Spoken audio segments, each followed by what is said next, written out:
Ayan guys, magandang araw po muli sa inyong lahat. Ayan, ngayong araw po ay panibagong vlog po namin ni Dagay. Ngayon po guys ay araw ng Lunes. At yan, kahapon po araw ng Linggo ay nakapaglaba po kami sa ilog nila nanay. Kasama ko po si nanay, si ate Jen lang ang hindi kasi tao sa bahay nila. Si Jason kahapon kasama. Nag-ulan po kahapon kaya hindi na po ako nakapag-video. Kaya ayan guys ang aming mga nilabahan sa ilog. At syempre si nanay, may kaunting labahan naman pong dinala doon sa ilog, kaya lang ay kakaunti. At hindi nagdala ng maraming labahan si nanay. Dito na lang daw nilalabahan. At wala nga po kami sasakyan kahapon, kundi yung motor lang po namin. At yung sidecar nga po ay sira pa, na andun pa po sa dun po sa nasiraan, naka-stack po dun. Hindi nga po namin makuha-kuha, gawa ng wala po akong pangpaayos. Kaya hindi po namin madala dito sa bahay. Kaya wala po kaming masakyan na sidecar. At magpapahatid sana nga kami kay Larry para makapaglaba sa ilog. Yun, ang ginawa ko na lang po ay maghatid-hatid. Nakailang balik po para makapaglaba lang sa ilog. Kaya kahit maaga kami sa ilog, sinimula na maghatid ay alas 7:30, natapos po maghatid ay alas 9 na. At balik-balik nga po ng hapit ng labahan. Kasama yung labahan ni Jason at yung mga planggana. Siyempre kasama din po si Tutoy. At ito nga po mga pamunas, kada dryer lang po nito. Hindi ko po maisampay at wala na po akong masampayan. Hindi naman po mainit ang panahon. Tingnan nyo po, makulimlim. Hindi naman po naulan. Pero kahapon maulan po. Kahapon. Kaya hindi rin po uminit. Kaya ngayon guys, ayan, dahil nga po ngayon ay Lunes na. Ayan, kumakain na si Kurahaw. Si Tutoy pala. Ayan guys, dahil ngayon po ay Lunes, hindi nga po nakapasok si Tutoy, hindi ko nasamahan sa school. At alam niyo naman po guys na hindi ko po alam itong ano ko naramdaman. Mapatingin muna po ako kay Lulu Bading kasi gabi-gabi po ako ay pinagsasaktan na yung tiyan, namimilipit po sa sakit. Tapos ngayon pong pagising ko ng umaga ay mabigat po yung ulo ko na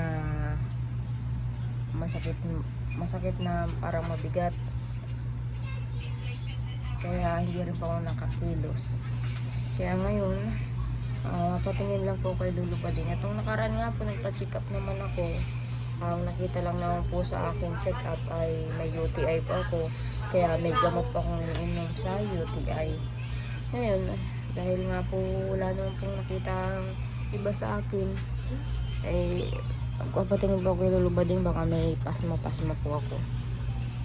Ayun si Jason, bagong gupit. Ayan, si Dagay naman po ay nasa labas, may binibili. At dyan ang ulam nyo kahapon? Sardinas. Sardinas?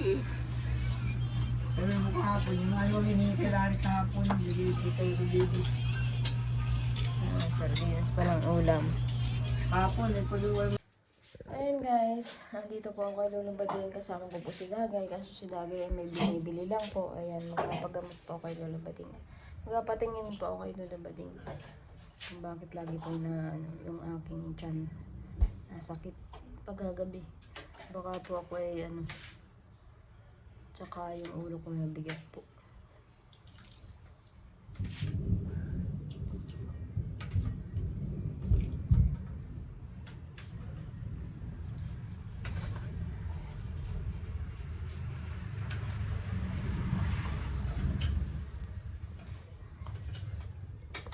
Ayan, mukhang ulan nga po at ang dilim. Buti nga po di kami inaambot ng ulan ni Dagay. May kamote si Lulu Bading.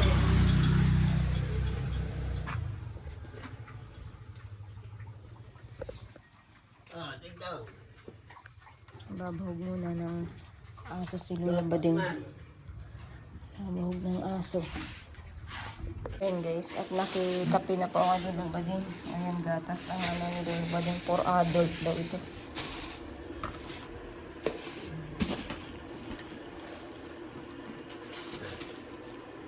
Nag-iinit pa po akong tubig. Ayan guys. Ang gagawin mga kape ka? Ako makikikape kay Lolo Bading. Ang kape ka? Gatas yan, hindi yung kape. Ang matanda. Ang kape. Ay, gatas pala. Ayan guys. Tinulsuhan po ako ni Lolo Bading. Ayan, naghanda po siya yung plato. Siguro po isang tigwarin po ako. Bumili sa abor ang kandila, bili mo ako kandila. Ang bili ka daw dagay kandila.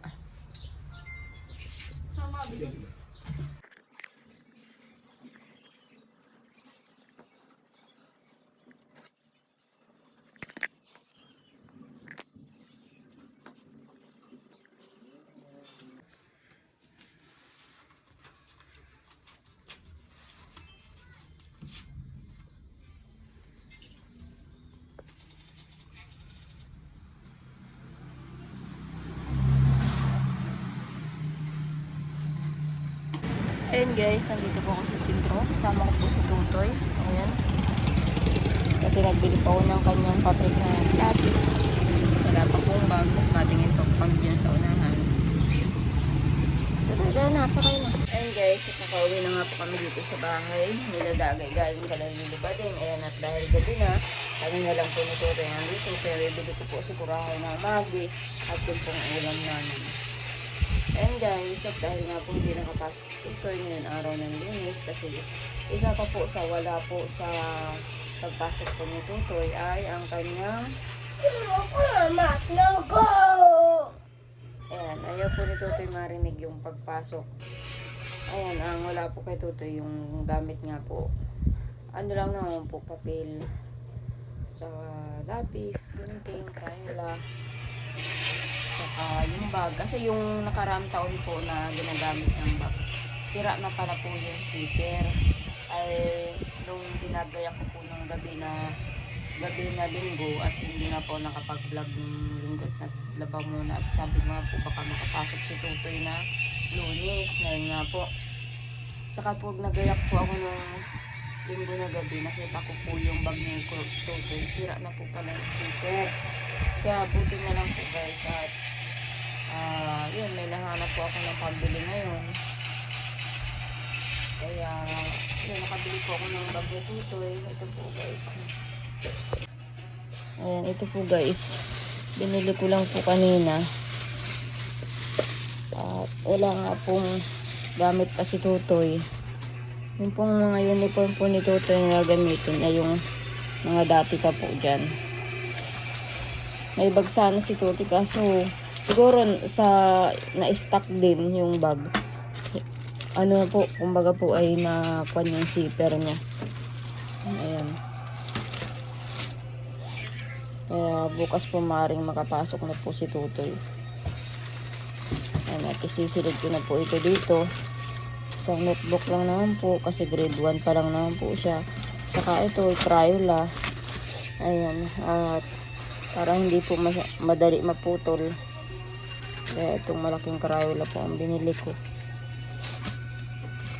Ayan guys. Ayan, maluto na muna po ako na. Ay, Kurahaw! Bakit pansit kanto nito? Kurahaw! Kala ko mage. Kurahaw! Asa ka na? Kala ko mage yung binili mo. Bakit pansit kanto? Ha? Gusto ba? Bakit ito yung pansit kanton? Ayan guys, dahil nga po luto na, hindi po pala magi ang binili ni Kurahaw kundi pansit kanton. Kaya ayun, kakain na po kami. Ito, kain ka na. Ito, pansit kanton ang ulam po namin. Nagkamali ng bili, wala daw pong magi. Kaya tama na po ito, pansit kanton. At lalabaran, kakakain. Malabar, kakakain. Opo, malabar mamaya pagkatapos kumain. Oo. Ha? Ayaw mong pumasok? Bakit? Ba't ayaw mo pumasok? Manunod ka na lang? Ay, hindi pwede. O sige, makain na at malabar ka. Wow! Oo, si Kurao. Mapasok na yung si Kurao. Kain na. Nasaan na ba si Kurao? Kurao! Kain na. Ayun guys, kami lang po nila Tutoy nandito at si Ryan po ay awan. Layas po yun. Kaya hindi nga po minsan. Katulad po nung naglaba kami sa ilog. Pagdating po namin dito walang tao. Bukas ang bahay. Si Ryan po pala ay wala. Kaya yun. Kurao, nandiyan ka pala sa loob. Kumain na. Ayan guys, mamaya ko na lang po ito ayusin. Kakain na muna po kami. Lalabaran ko pa si Tutoy.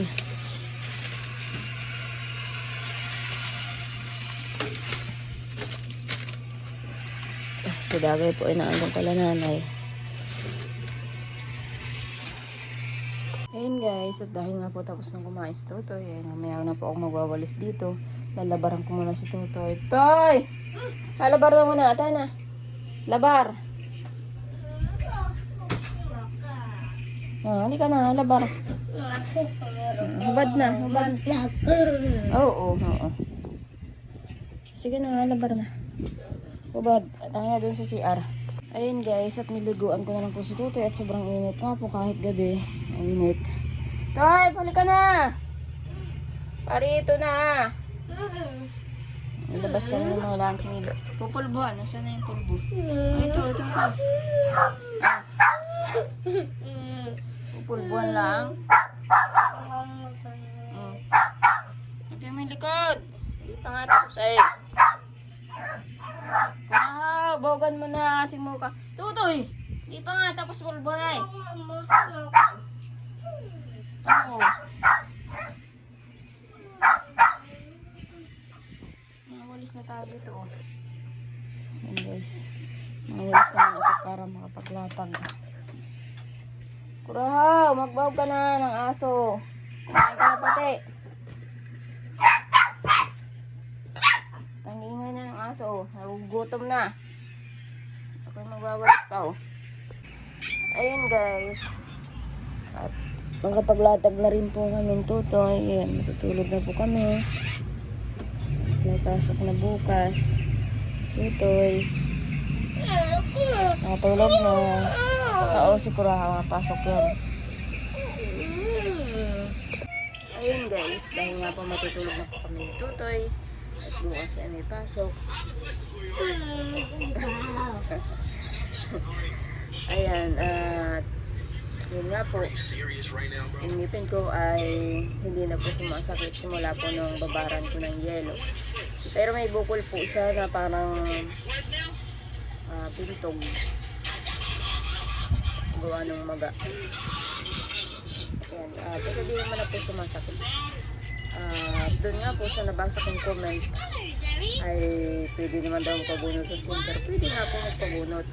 Pero may bayad din po sa center. Wala pong libre ngayon.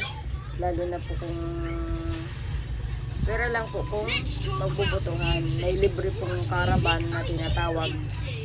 Libre po yun. Kapag malapit ang butuhan. Magkakaroon ng caravan. Kasi nalala nyo naman po nung nagpabunot na po ako sa taas. Nung nagpabunot po ako, marami din pong natira sa pinagbunutan ng ngipin ko hanggang nabaga yan, hanggang hindi ko na po napabunot gawa ng parang tuod na po sa ilalim ng tira-tira hanggang nagkaroon na ng laman. Umigi naman po, kaya pinangipigan ko na lang po kay Larry. Kaya hindi na po ako nagpunta ng center para maghingi ng gamot ng kasi may gamot naman po ako dito na iniinom-inom para pampawala po ng sakit ng ngipin, yung ngipin namin. At kahit magpunta po ako sa center, hindi rin naman po ako bubunutan kasi hindi po sila nabubunot ng maga ang ngipin. Ilang beses na po yun na sinabi sa akin kasi ilang beses na rin po ako nagpubunot. hindi po na sinasabi po niya nag-aantay po na mabigay sa ngipin ay mabigay ng magbibigay ng pampabunot. Sinasabi ko lang po na masakit yung ngipin ko kasi dahil hindi po ako nakakapag-vlog. Kaya sinasabi ko po na kaya hindi ako nakapag-vlog, ganyan, at masakit yung ngipin ko. Ganun lang po. Kaya sabi ko na ganyan. Pero wala po akong sinasabi na ano. Nag-aantay ako ng may magbigay, pampabunot ng ngipin. Kasi simula pa naman po nung una, ay sa dami ko pong ngipin na sumasakit, natitiis ko naman po. Kurawo. Lakad na. Tapos, ayun, may nagsabi din na yung vlog ko nga po kala nanay nung nagkatay kami ng pato dahil madilim nga po kala nanay na sa vlog ko ay baka ginagawa ko lang daw na nagpapaawa. Hindi po. Talagang wala pong ilaw sila nanay. At hindi lang po yun yung vlog ko na madilim sila nanay. Kaya nga po nabablog ko nga po na ano na maaga kakain sila nanay ng hapunan kasi yung pong solar na ginagamit po nila. Kasi nagbagyo. Dumaan po ang bagyo. Parang nabalibaliktad na yung ano ng solar. Parang nasira. Tapos ano na kumbaga po ay humina yung solar gawa ng bagyo. Kumbaga ay di ko alam kung anong nangyari kasi dumaan po ang bagyo ay kaya binanggit din po sa akin ni Papa na napatid-patid yung wire. Kaya ang ginawa ni Papa, inayos po niya yung wire ng solar. Kaya lang talaga po mahina na yung solar. Kaya hindi na natagal yung solar nila. Kaya konting minuto lang, hindi na natagal, namamatay na yung ilaw nila. Kaya madilim po sila nanay. Kaya nung magluto po kami ng pato doon, na ulam, na vlog ko, talagang madilim po sa kalananay. Hindi po yun na ginagawa ko lang paawa-awa dun sa vlog ko. Yun naman po talaga. At kahit naman po sila Larry, alam po nila mga kapitbahay dun. Hindi, ang vlog ko po ay kung ano po yung lagay nila nanay, yun na po yun. Yun na po talaga yun. Wala pong, alam nga naman pong may ilaw sila nanay, hindi pa kami mag-ilaw. At saka matagal ko na pong vlog yun. Hindi lang po yung gabi na nagkatay kami ng pato para may ma-vlog akong madilim sila nanay. Talaga pong madilim po ang bahay nila nanay. Yun lang po. Katulad po ngayon, ngayon po na Lunes, imbis na magpasok sana si Tutoy, hindi ko po napapasok kasi wala nga pong bag. Hindi ko po yung sinasabi sa vlog ko kasi alam ko naman po na may magko-comment sa inyo na ganun, nag-aantay ng ganyan. Kaya ang ano ko po, ayan, ginawan ko po ng paraan para magkaroon ng gamit po si Tutoy. At yun po, maipakita ko sa inyo na may gamit si Tutoy. Pero sa lahat ng vlog ko, dumadaan man yung malapit na ang pasukan, hindi po ako nagsasabi na wala pang gamit si Tutoy, ganyan-ganyan. Para ano, at alam ko naman po na sasabihin niyo po yun na nag-aantay. At kung sasabihin niyo naman po ay yun po, dumaan po na nagbigay po si Kuya Teo sa gamot po ni Dagay. Ayan, nakabili naman na po ako ng gamot ni Dagay. Saka yung sa allowance na po ni Dagay. Pero iba po kasi yung kay Dagay. Yan, pang bili-bili po niya yun. At ano po yung pagkain na gusto niya. Kaya lang, yun, na ano na rin po, nabibili na rin niya ng ulam. Araw-araw doon kala nanay. Yun guys. Yun po ang aking kwan. Kung ano po yung nakikita niyo po sa vlog ko, ayun po yun. Ginagawan ko naman po ng paraan kung ano po yung pang araw-araw namin. Yun nga lang po, minsan wala po talaga akong vlog. Pag wala po akong vlog, hindi ko man masabi na walang-wala kami, na halos wala kami maibili. Hindi na po ako nagbablog ng ganun. Hindi lang po ako nakakapagawa ng vlog pag gayon. Pag ganun pong pangyayari. Ay, ngayon, nakabili pa ako ng gamit ni Tutoy. Yan, na-vlog ko. At dahil nga po, nabasa ko rin po sa mga comment, si Dagay nga po ayaw pumasok, si Kurahaw, hindi ko nga po alam kung anong paraan. Si Tutoy, sasama-samahan ko po sa school, gawa ng si Tutoy, dati pa rin, ayaw pumasok. Sa una lang po yan, ayaw pumasok. Siguro dahil isang linggo, masama-samahan. Masasanay na rin po yan na pumasok-pasok sa school si Tutoy. Kasi kahit noon pa naman, talagang ganun po si Tutoy na ayaw papasok pag sa una pa lang. Ako nga po, gusto kong pumasok. Gusto kong mag-aral ng TESDA kahit caregiving sa TESDA para magkaroon ng diploma in situ. Kasi yun ang po importante. At syempre, iniisip ko rin po ang pagdating ng araw. Yung pong pagdating ng araw, katulad po to, nagbablog po ako, pero halos wala naman po akong sahurin. Nagbablog po ako, hindi po sapat yung aming kita dito. Halos wala po talaga, walang nangyayari. Tapos bihira ako makapag-upload pa. Tapos ay, yun nga po, kung ako man ay makapag-aral sana, TESDA. Kasi 6 na buwan lang sana po yung TESDA. Kaso, wala po ditong kursong caregiver dito sa Kapalungga. Sa Dait po meron. Kaso ang mahirap nga lang, kailangan pumasok kahit 2 beses sa isang linggo. Whole day yun.